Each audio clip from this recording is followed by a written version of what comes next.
আয়ারল্যান্ডের বিপক্ষে সিলেট টেস্টের প্রথম দিন বাংলাদেশ দল খুব একটি ভালো করেছে তা আমি বলবো না। কারণ হচ্ছে প্রথম দিন শেষে আয়ারল্যান্ড কিন্তু ৮ উইকেটে ২৭০ রান করেছে এবং সিলেটের এই উইকেটটি ব্যাটিং করার জন্য কিন্তু খুব বেশি আরামদায়ক কিংবা খুব স্বস্তিদায়ক বিষয়টি এমন নয়। এবং এই টেস্ট ম্যাচটি শুরু হওয়ার আগে একটি পরিসংখ্যান বলা হচ্ছিল যে যারা এই সিলেট আন্তর্জাতিক ক্রিকেট স্টেডিয়ামে আগে ব্যাট করে ২৬৬ প্লাস রান করতে পারে তারাই কিন্তু এখানে জয়লাভ করে। অর্থাৎ প্রথম ইনিংসের এভারেজ স্কোর কিন্তু এখানে ২৬৬ প্লাস। সেই ক্ষেত্রে কিন্তু ইতিমধ্যেই আয়ারল্যান্ড সেই রানটি ক্রস করে গেছে, অর্থাৎ ২৭০ রান করেছে। ৮টি উইকেট যদিও হারিয়েছে, আরও ২টি উইকেট হাতে রয়েছে। সেখানে কিন্তু ব্যারি ম্যাকার্থি তিনি কিন্তু এখনও ক্রিজে রয়েছেন ২১ রান করে।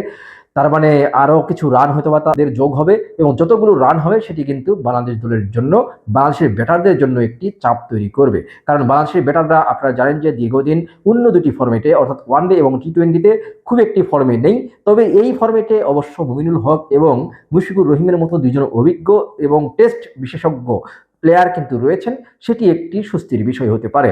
এছাড়া ওয়ানডে এবং টি-টোয়েন্টির তুলনায় কিন্তু সাম্প্রতিক সময়ে অর্থাৎ গত ২-৩ বছর ধরে কিন্তু বাংলাদেশ দল অনেক ভালো খেলছে টেস্টে। সেই অনুযায়ী বলা যেতে পারে যে টেস্টে হয়তোবা যদি ৩০০ রানের মধ্যেই আয়ারল্যান্ডের প্রথম ইনিংস বাংলাদেশ দল গুটিয়ে দিতে পারে, আগামীকালকে দ্বিতীয় দিন, সেই দ্বিতীয় দিনে যদি খুব দ্রুত এই দুটি উইকেট তুলে নিতে পারে সেটি কিন্তু বাংলাদেশ দলের জন্য মঙ্গলজনক হবে। অর্থাৎ ৩০০ রানের মধ্যেই যদি আইরিশদের প্রথম ইনিংস গুটিয়ে দেওয়া যায় সেটি বাংলাদেশের জন্য বেশ ভালো। তবে বাংলাদেশ দলের বোলাররাও কিন্তু খুব বেশি ভালো করেছেন, বিষয়টি এমন নয়। কারণ প্রথমে টস জিতে যখন আয়ারল্যান্ড ব্যাটিংয়ে নেমেছে তারপরে কিন্তু তারা প্রথম ওভারেই উইকেটটি হারিয়েছিল অধিনায়ক এন্ডি বালগেরিনির। কিন্তু তারপরে আমরা দেখেছি যে খুব ভালো একটি জুটি হয়েছে। আরেক ওপেনার পল স্টার্লিং অত্যন্ত অভিজ্ঞ একজন ব্যাটার, তিনি কিন্তু ক্যারিয়ারের দ্বিতীয় হাফ সেঞ্চুরি করেছেন। একটি সেঞ্চুরি তার রয়েছে টেস্টে, কিন্তু হাফ সেঞ্চুরি করলেন দ্বিতীয়তম এবং সেটি তিনি করতে গিয়ে ৬ ওভারের মধ্যে বাংলাদেশ দল ৩টি ক্যাচ মিস করেছে, যার মধ্যে ২টি কিন্তু এই পল স্টার্লিংয়ের এবং আরেকটি কিন্তু অভিষেক হওয়া কেট কারমাইকেলের। তিনিও কিন্তু বেশ ভালো একটি স্কোর করেছেন শেষ পর্যন্ত। এই যে সুযোগটা পেয়েছেন তারা দুইজনে সহজ ক্যাচ দিয়ে বেঁচে গিয়েছেন। নাহিদ রানা শুরুতে ভালো বোলিং করছিলেন, হয়তোবা তার বলে যেহেতু গতি রয়েছে এবং নতুন বল সকালের আবহাওয়ায় তিনি বেশ সুবিধা পাচ্ছিলেন।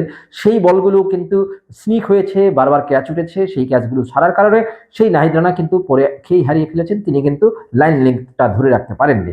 যার কারণে আমরা দেখেছি যে নাহিদ রানা খুব একটি ভালো করতে পারেননি। এছাড়া পরের দিকে আমরা দেখেছি যে এই যে পল স্টার্লিং এবং কারমাইকেল যে একটি জুটি গড়েছেন, সেই জুটির উপরে ভর করে পরবর্তীতে আমরা দেখেছি কার্টিস ক্যাম্পার ৪৪ রানের একটি ইনিংস খেলেছেন, তারপরে লোরকান টাকার তিনি ৪১ রানের একটি ইনিংস খেলেছেন, যার কারণে কিন্তু ভালো একটি স্কোরের দিকে এগিয়ে যাচ্ছিল আইরিশরা।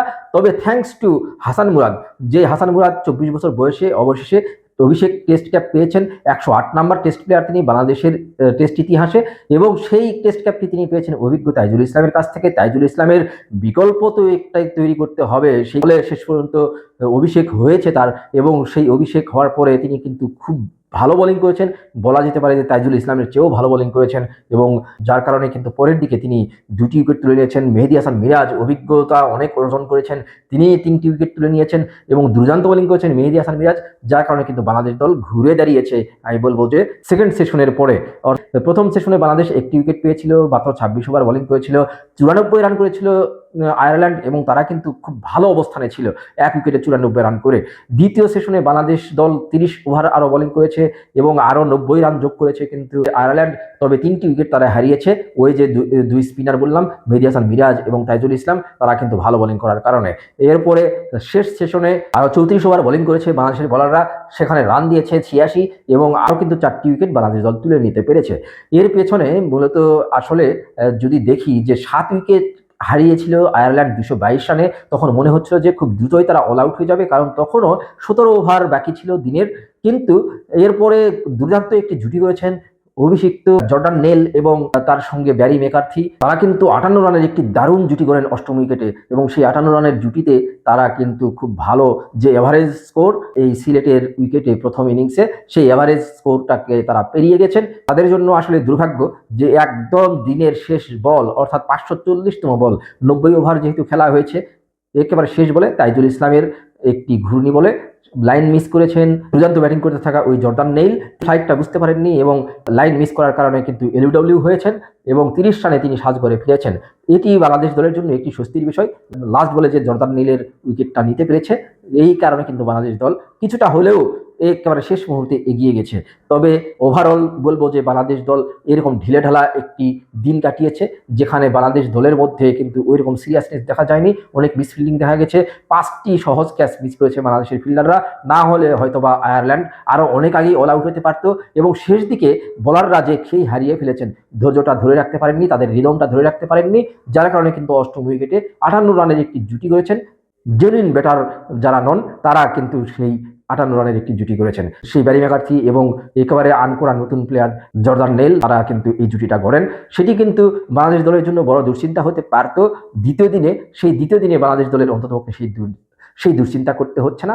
যাই হোক, শেষ পর্যন্ত বাংলাদেশের বোলাররা আসলে ওভারঅল একেবারে খারাপও করেননি, বিশেষ করে স্পিনাররা। মেহেদী হাসান মিরাজ 3টি উইকেট নিয়েছেন, 2টি উইকেট নিয়েছেন অভিষিক্ত হাসান মুরাদ। 24 বছর বয়সী এই বাঁহাতি স্পিনার অভিষেক হওয়ার পরে তার কার্যকারিতা দেখাতে পেরেছেন এবং খুব ভালো বোলিং করেছেন। তাইজুল ইসলামও শেষ মুহূর্তে একটি উইকেট নিয়ে বুঝিয়ে দিয়েছেন যে অভিজ্ঞতার অনেক মূল্য রয়েছে। সেই একটি উইকেট তিনি, গুরুত্বপূর্ণ একটি উইকেট তিনি নিয়েছেন এবং বড় একটি জুটি তিনি ভেঙেছেন।